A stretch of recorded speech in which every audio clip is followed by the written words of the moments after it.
ఇప్పుడు మనం చిల్లపల్లిలో ఉన్నామండి. మదీనాగూడలో అమ్మవారిని దర్శించుకోవడానికి రమ్మని నన్ను పిలిచారు.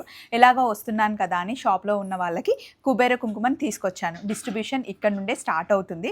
అయితే ఇక్కడ కాన్సెప్ట్ ఏంటి అంటే రోజు అమ్మవారికి ఒక్కొక్క పట్టు చీర పెడుతున్నారు. ఒక్కొక్క రోజు ఒక్కొక్క రంగు పట్టు చీర అమ్మవారికి పెడతాం కదా, ఆ పెట్టిన పట్టు చీరని ఇక్కడికి వచ్చిన కస్టమర్స్కి ఇస్తున్నారనమాట. వచ్చిన వాళ్ళు ఎంత పర్చేస్ చేసినా పర్లేదు, కూపన్ రాసి డ్రాలో వేసి నెక్స్ట్ డే ఎవరి పేరు వస్తే వాళ్ళకి ఒక్కొక్క రోజు 9 రోజులు 9 రంగుల పట్టు చీరలు చిల్లపల్లి వాళ్ళు ఇస్తున్నారు.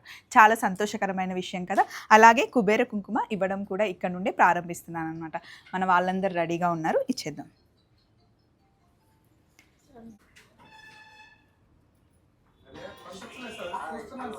Thank you.